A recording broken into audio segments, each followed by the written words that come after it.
Bonjour à tous. Bonjour à tous. Donc ça y est, on a repris la route pour une petite virée au Pays Basque. Là, on a fait une petite halte au port de Cibourg. C'est très joli, c'est tout mignon. Oh, il y avait une marche. C'est pas rigolo. C'est pas rigolo. Je rigole, mais c'est pas rigolo. Ça rigole. Et donc on vous emmène découvrir la région. Nous on connaît pas trop, on est déjà venu sur Biarritz, mais voilà, on avait fait juste un aller-retour et puis on n'avait pas trop fait la côte. Et là on va essayer de vous emmener sur la côte, de faire un petit bout de côte pour découvrir les jolis paysages de cette région. Donc actuellement on rayonne sur le sud-ouest parce qu'on a encore quelques obligations jusqu'à la fin octobre. Et à la fin octobre, donc ça sera vraiment le départ pour, alors suivant la situation sanitaire, ou l'Afrique ou les pays baltes. Donc on verra suivant et on vous tiendra au courant. Allez, on vous emmène avec nous.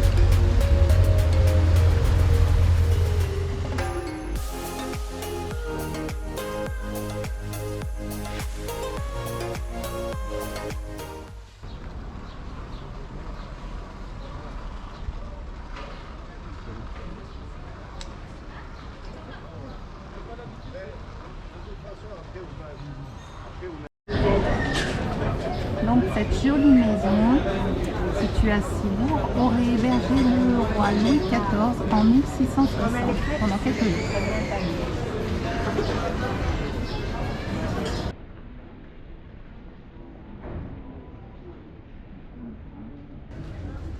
Donc voilà pour la petite histoire là. Louis, la petite histoire entre l'église et la maison. Alors la maison, il y a vécu qu'un mois, visiblement au mois de mai.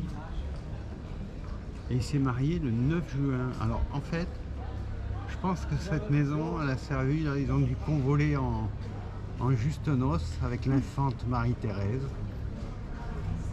Je pense qu'ils ont dû faire un Airbnb dans le coin. Ouais, ça doit être ça. Ouais, il lui a, voilà.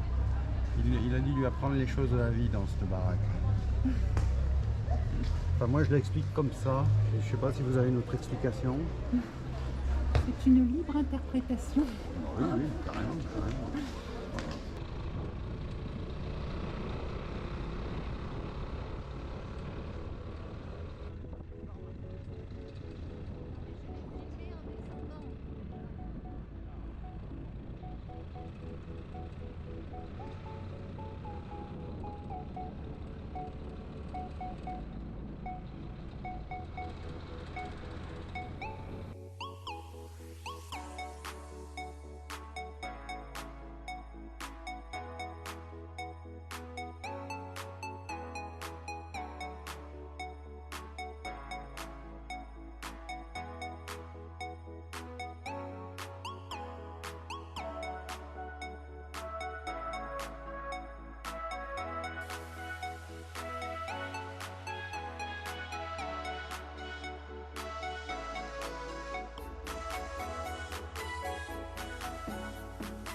Allez, on commence par une petite devinette.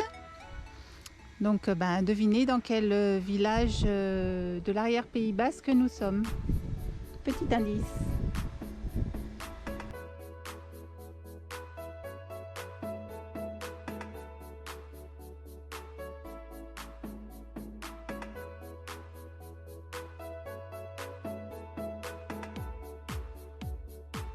Encore une jolie petite église Ils ont vraiment un style bien caractéristique au Pays Basque. Elles sont vraiment très très jolies.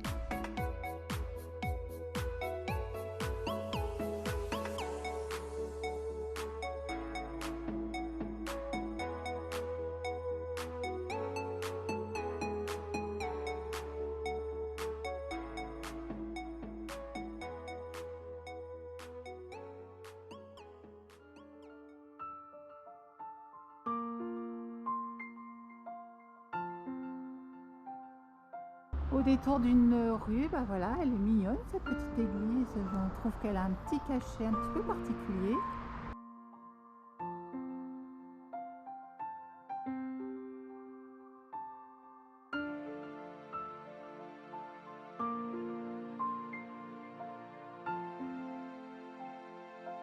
Ce matin, on se dirige vers le petit village d'Enoa qui se situe proche de la frontière espagnole.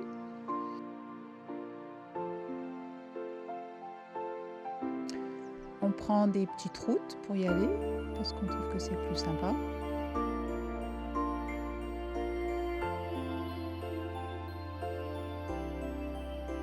Et ça nous permet de vous faire partager de jolis paysages.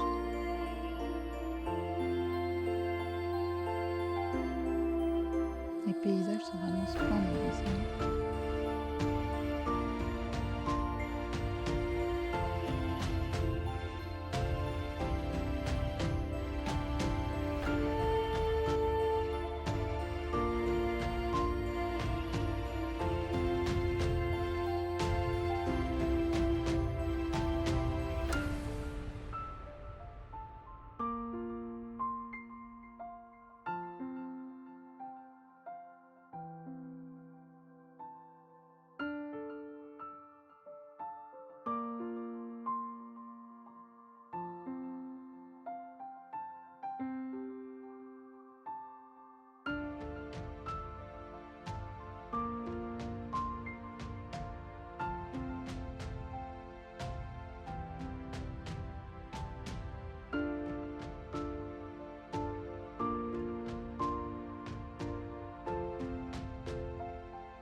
Nous voici arrivés dans la rue principale d'Enoa, bordée de ces jolies maisons typiquement basques. Enoa a été construit au XIIIe siècle par des moines et elle est située sur le chemin de Saint-Jacques-de-Compostelle. Ça doit être des potapises qui ont construit cette baraque parce que le niveau là, il l'avait oublié, je sais pas où. Ah, là, on a trouvé une petite tiny house, basque. Comment tu dis? Tiny house? Tiny house. Tiny house Tiny house. basque.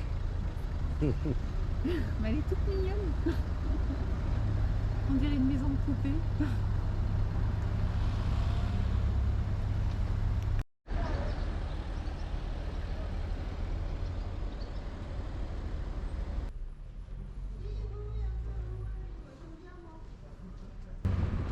Bon ben voilà, nous quittons ce charmant petit village basque qui nous a bien plu et nous allons continuer à sillonner les routes de cette région qui est le Pays Basque avec tous ces magnifiques paysages que nous partagerons.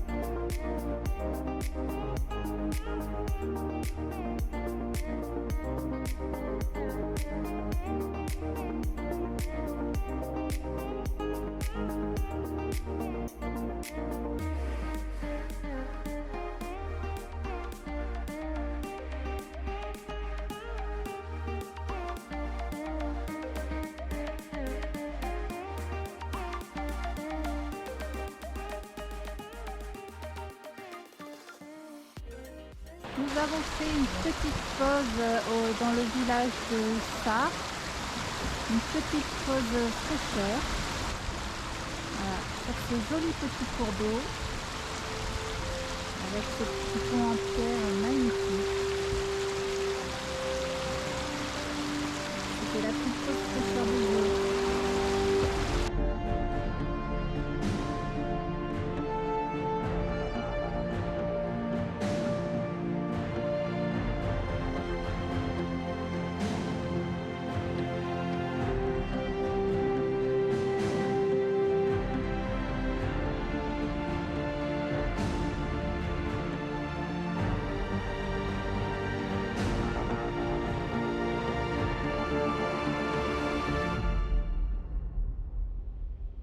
Alors comme vous avez pu le remarquer, on n'est pas très attiré par les endroits touristiques. Nous, on préfère s'installer plutôt dans l'arrière-pays, au vert, dans un endroit calme. Voilà.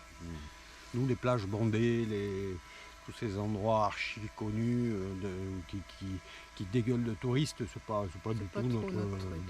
bon. Donc, on va vous faire découvrir des petits endroits peu ou pas connus. Hein. Nous, ça va être notre.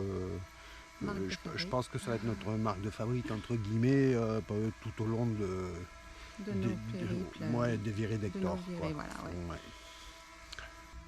Donc comme vous avez pu le voir, on a trouvé un spot vraiment chouette dans les environs du Staritz. On était pratiquement seul au monde avec une vue magnifique sur les Pyrénées. On s'est vraiment éclaté aussi là-bas. Avec des beaux levers de soleil, coucher de soleil, on s'est régalé. Donc dès notre arrivée dans le Pays Basque, ce qui a attiré notre attention, ce sont vraiment les constructions typiques d'ici, avec leurs façades blanches et leurs volets colorés de rouge, bordeaux, voire vert. C'est vraiment une architecture spécifique du Pays Basque. Donc celle-ci, par exemple, date de, je crois qu'elle a été construite dans les environs de 1600. Voilà. Un très joli petit village. On se trouve à Jatsu, là. Oui, c'est ça, Jatsu. On en a tellement fait des villages que... Donc ce petit village a su garder son authenticité, comme hein. les autres villages qu'on a explorés, donc Enoa, Espelette, enfin voilà, tous ces petits villages basques typiques. Ils ont vraiment su nous charmer, quoi. C'est vraiment ce qui a attiré notre attention dans cet environnement. Donc maintenant, la suite du programme, c'est de vous emmener un peu plus dans les terres pour vous faire découvrir des paysages de plus en plus montagneux et sauvages.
là, nous avons Sophie qui fait ses premiers tours de roue avec Hector. Autant vous dire qu'elle est autant moins qu'elle, on n'est pas fiers. Hein. On s'habitue au camion. Vos impressions? Stressant. Ouais.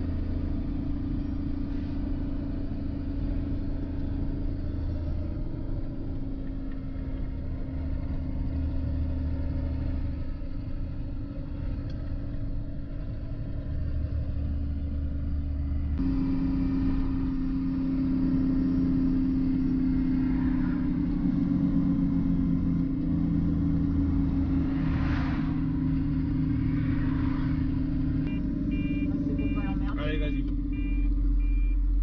Ça sera ta troisième. Voilà. Ça, c'est bien. T'as vu le régime? Nickel. Doucement, doucement.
Donc nous voilà arrivés à Saint-Jean-Pied-de-Port.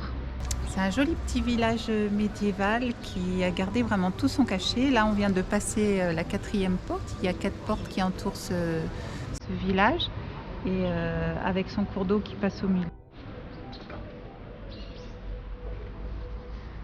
Donc là vous pouvez voir de très belles truites, au moins 50 cm dans ce joli cours d'eau. Donc c'est la Nive qui traverse Saint-Jean-Pied-de-Port. Enfin vraiment c'est un village typique du Moyen-Âge de la région.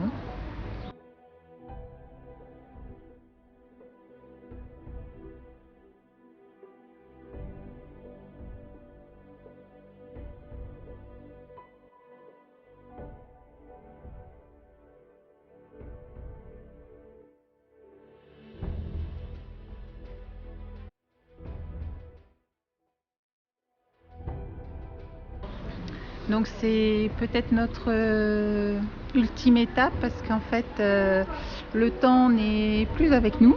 Le soleil a décidé de quitter le coin et là il prévoit des orages pour 3 jours. Donc, et comme on doit être rentré dans 3 jours, on va prendre le chemin tranquillement du retour pour rentrer à nos pénates. Donc on espère que cette petite virée d'Hector au Pays Basque vous aura plu autant qu'à nous. Donc là, comme on vous le disait, ça seront les dernières images du Pays Basque puisque les orages arrivent là pour 3 jours. Donc ça va être compliqué de faire de belles images.